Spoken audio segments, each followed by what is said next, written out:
Hey everybody, Rabbi David here, Torah Tech Guy. I've got some how-tos for you today. All right, so today I wanted to talk about some Kosher Zoom hacks. How can I do some really interesting things with Zoom to get the most out of this platform? Now there are like a gazillion different hacks, so we're just going to do 5. I'm just going to share 5 with you today. So a couple of them I've spoken about before. A couple of them are brand new. One of them was just launched yesterday. So let's jump into it. Okay, the first thing is dual monitors. Yes, I've talked about this before. If you aren't using dual monitors, you need to be using dual monitors. To get to dual monitors, oh wait, let me fix my thing here. By the way, feel free to chime in if you have your own Zoom hacks, feel free to chime in the chat. Let me open my chat here. Hey, is that Christo? Christo, say hi to me. Hey, Christo, how you doing? Good to see you. So in any case, in order to to turn on dual monitors, go into your Zoom app, not the Zoom settings online. Go into your Zoom app, click on the little gear icon in the top right. Let me actually do that for you so you can see it. So here I am in my Zoom app. Click on this gear icon. It's going to bring you into your in-app settings. From here, the very first thing in general is use dual monitors. The reason I suggest that you use dual monitors is because that way you can always have your gallery view open, and you can also have in a different little window, a different Zoom window, you can also have either the active speaker or the spotlighted speaker or your screen share or whatever. It's a really, really important, I think, tool, especially if you're presenting, if you're leading services, if you're teaching or something like that. Okay, that's number 1, dual monitors. Number 2 is customize your waiting room. Let me get out of this. Customize your waiting room. So this is really important because if you have your waiting room, and you should, by the way, especially, you should never do this, but if you post your Zoom link online, you should always have a waiting room. You can customize what people see, what they look at when they come into your waiting room. Now there's a rumor that in the next beta build of Zoom, which I don't have access to, but I've heard this from other people, there's a rumor that you'll actually be able to put a video into the waiting room. So you could actually maybe create a little video of upcoming events or slides or something like that. You could then push that into the waiting room for people to see. For right now, you can customize it. It's limited, but you do have some capacity to do that. In order to customize your waiting room, hop on over to zoom.us and go into log in, and then go into your settings on the left-hand side here. And then right up at the top here, it'll tell you that you have to use one security option. Make sure that your waiting room is enabled. Oh, my waiting room is not enabled. Why not? There you go. This is a different account. Sorry about that. Oh, you know why? No, because I'm logged into the wrong account. Let me log into the correct account. I apologize for that. So I wonder, now that I'm thinking about it, maybe this is just on the Pro plan, because that other account that I have is not a Pro plan. So here I have my waiting room enabled, and underneath that, waiting room options. So the options you select here apply to meetings hosted by users who turned waiting room on. So that is to say users on your account. So for me, it's just me. So everyone will go into the waiting room, and then I can write down here. Let me zoom in a little bit. Can I zoom in? Yes, I can. I can click on Customize Waiting Room. So now you can see here that I can actually change what the title says. I have my title say, hello, make sure your Zoom name is your real name, because I want to know who I'm letting into my meetings. And so I ask that they make sure that their name is their real name. And then you're able to put a logo here if you want, or if this is a specific meeting as opposed to a generic link, you could put the meeting topic here. And then there's also another little note that you can add down here. Hi there, I'm so glad you're here. Hang on one moment while I get everything set up.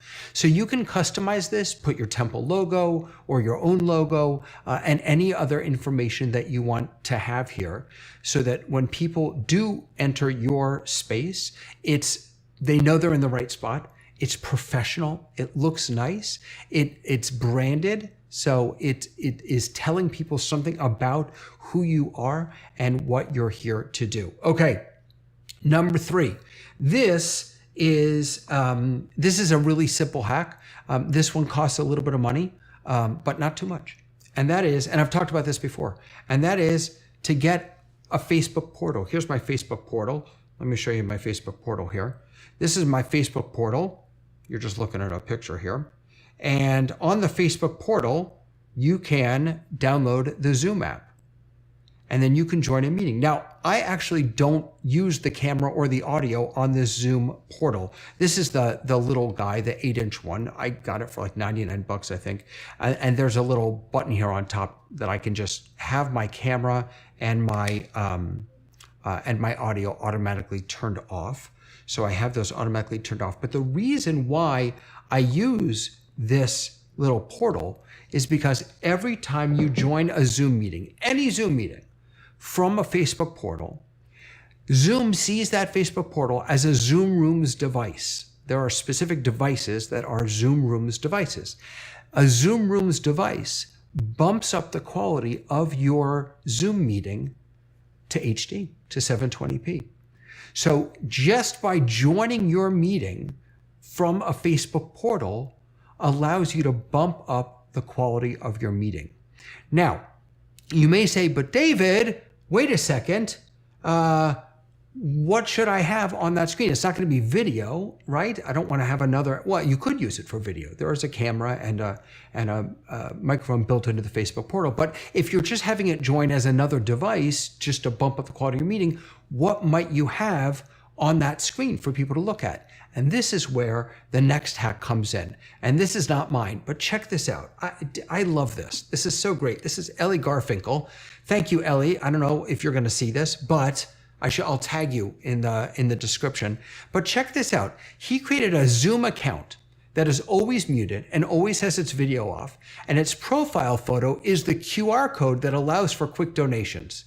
So he's in a meeting here, maybe doing a minion, and he just has, I love the name. The name of this person is Be Generous.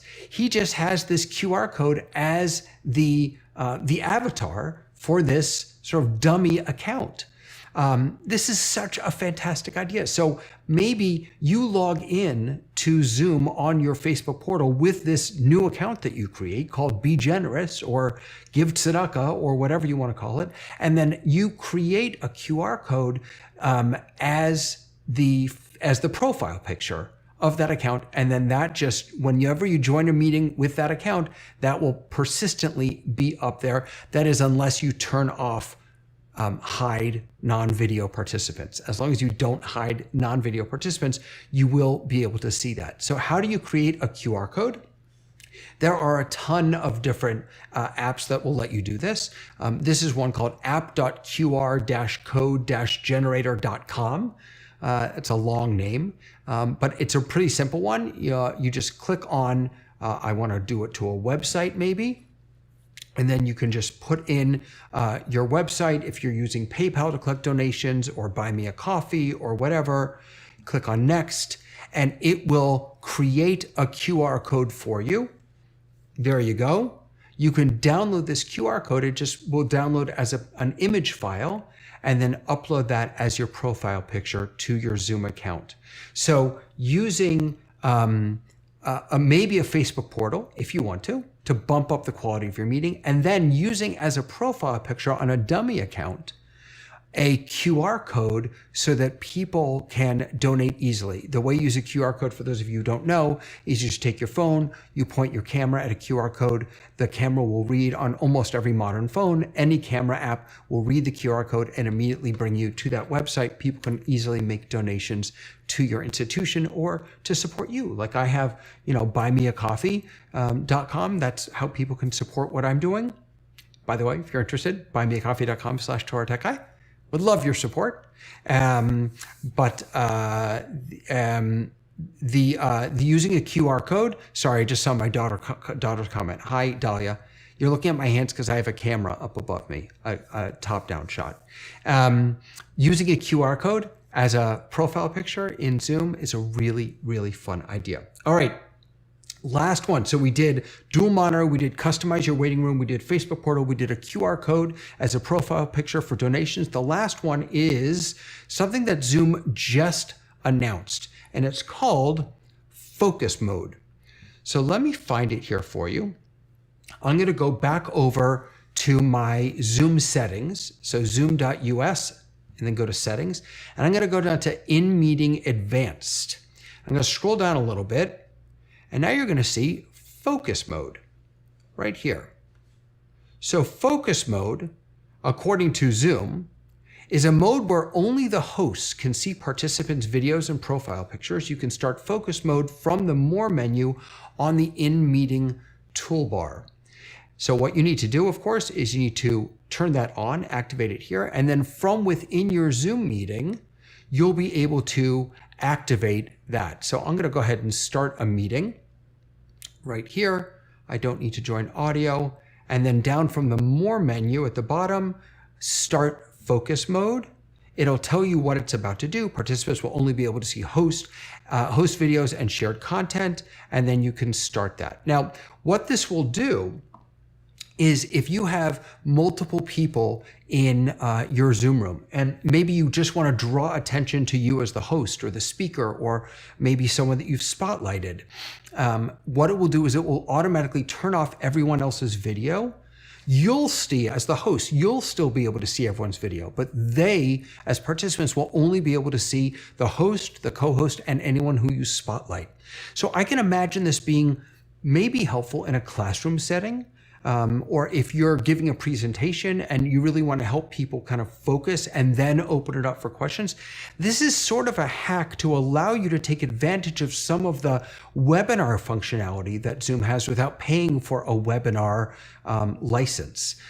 So it's a neat little hack. I would say I would use it sparingly, because the real power in digital content creation, in connecting, in sharing Torah in digital space is in the connecting. It's in seeing one another. It's in hearing one another. So I would use it sparingly, but I think it could be a really powerful tool, maybe especially in education, to help us focus, to help our participants focus while still allowing us to see all of our participants and engage with them.